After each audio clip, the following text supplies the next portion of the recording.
یقین والے ہی جو ہے وہ آگے نکل جاتے ہیں. اپنے اندر خود اعتمادی خود پیدا اعتمادی کرنی پیدا کرنی ہے ہے کہ آپ یہ کام کر سکتے ہیں. اور ایک گورا کہتا ہے میں سر کے لیکچر میں تھوڑا تھوڑا ساتھ ایڈ بیک کرتا جاؤں گا، میرے مطلب ٹوک نہیں رہے، لیکن یہ کہ یہ تھپکی جو ہے نا یہ ہاف اچیومنٹ ہوتی ہے. اگر کسی کے آپ مطلب یہ کر دیتے ہیں تو آدھا کام اس کا مطلب وہ دلی طور پہ وہ اس چیز کو کرنے میں کامیاب ہو جاتا ہے. اور تیسرا سیکرٹ میں آپ کو بتانے جا رہا ہوں بیٹا، اپنا تعلق اپنے رب سے ضرور جوڑیے. وہ کیسے کہ آپ نے ایک تو صبح صبح قرآن پاک کی تلاوت کرنی ہے، نماز پنجگانہ پڑھنی ہے آپ نے، اور لوگوں کے کام آنا ہے. اور جو بھی مصیبت آپ کے اوپر آ جائے آپ نے اپنے اللہ سے مانگنا ہے. اگر رزق کی تنگی ہے یا کوئی مسئلہ ہے تو آپ نے 2 نفل حاجت پڑھنے ہیں مسجد میں جا کر اور اللہ سے دعا مانگنی ہے. انشاءاللہ تعالیٰ آپ کی دعا قبول ہو جائے گی. 3 چیزیں میں نے آپ کو بتا دی. چوتھی چیز ہے بک ریڈنگ، یعنی کہ ہم نے یہ جو سلیبس ہے نا آپ کا، کتابیں جو ہے یہ تو استاد آپ کو پڑھا دیتے ہیں، لیکن اس سے ہٹ کے آپ نے کتابیں پڑھنی ہے. کسی بزرگ کی کتاب لے لیں، واصف علی واصف صاحب کی کوئی کتاب لے لیں، اشفاق صاحب کی کوئی کتاب لے لیں. اس کے علاوہ مطلب ہے کہ کوئی بھی ایسی کتاب جو کہ تاریخ مطالعہ کے حساب سے ہو اس کو آپ پڑھ سکتے ہیں. ٹھیک ہے، اس سے آپ کا نالج جو ہے نا یہ بڑھ جائے گا. اشفاق صاحب سے کسی نے پوچھا کہ لوگ گلہ کرتے ہیں، گلہ کیوں کرتے ہیں وہ؟ تو وہ کہنے لگے کہ لوگوں کے پاس علم ہی نہیں ہوتا، علم ہوگا تو وہ گلہ نہیں کریں گے. لہذا اگر آپ ایک کتاب لیتے ہیں اس کو پڑھتے ہیں، آپ کے پاس بتانے کے لیے آگے بہت سا علم آپ کے پاس ہوگا، بہت سے فکریں آپ کے دماغ میں چلے جائیں گے اور آپ محفل کی جان بن سکتے ہیں. اور وہ چیزیں جو ہیں وہ کتابیں جو ہیں وہ پے بیک کرتی ہیں. جو آپ کتاب لیں گے وہ آپ کو بالکل اس کی قیمت جو ہے نا وہ پے بیک ہوتی ہے، اس سے آپ کو کافی فائدہ ہوگا.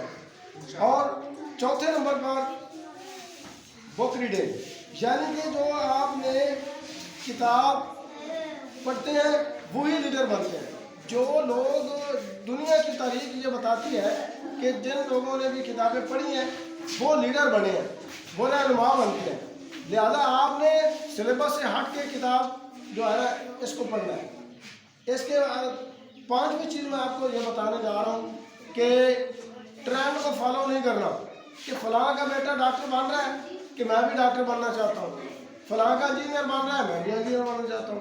لیکن اگر آپ نے اپنے اندر آپ نے جاتی مارنی ہے کہ میں کیا بن سکتا ہوں، اپنے آپ سے سوال کرنا ہے. کیونکہ انسان کو پتہ ہوتا ہے جب آپ اگلی کلاسوں میں جائیں گے، ابھی آپ چھوٹی کلاسوں میں ہیں، پھر آپ بڑی کلاسوں میں جائیں گے، آپ ایف ایس سی کر لیں گے، بی ایس سی کر لیں گے، تو پھر آپ کو پتہ ہوگا آپ کے اندر جو پیشن ہوگا، آپ کے اندر جو جذبہ ہوگا، آپ جس طرف مائل ہونا چاہتے ہیں آپ نے وہ کام کرنا ہے جو آپ کے اندر سے آواز آتی ہے.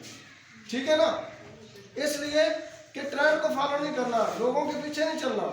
آپ نے اپنے اندر جاتی مارنی ہے کہ میں کیا کر سکتا ہوں، وہ آپ نے ڈپارٹمنٹ چوز کرنا ہے، اس سے آپ زیادہ کامیاب ہوں گے. اگر میں ٹیچر ہوں، اگر میں اچھے طریقے سے نہیں پڑھا رہا تو پھر میرا وہ پیشن نہیں ہے، وہ میرا جذبہ نہیں ہے.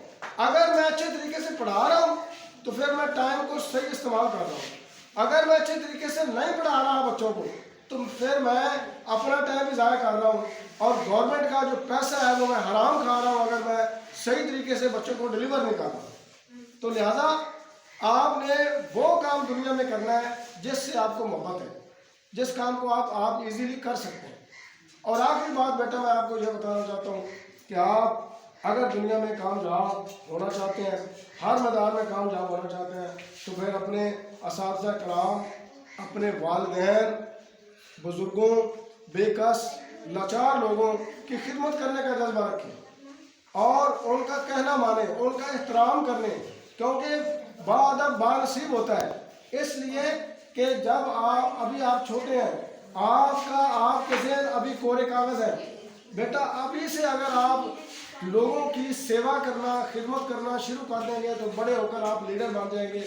بڑے ہو کر لوگ آپ کی عزت کریں گے، کہیں گے یہ فلاں کا بیٹا ہے، شاید یہ بڑا تابعدار ہے، یہ فلاں استاد صاحب کا بڑا اساتذہ کرام کا بڑا احترام کرتا تھا، آج یہ اعلیٰ پوسٹ پر پہنچ گیا ہے. آپ جہاں بھی پہنچ جائیں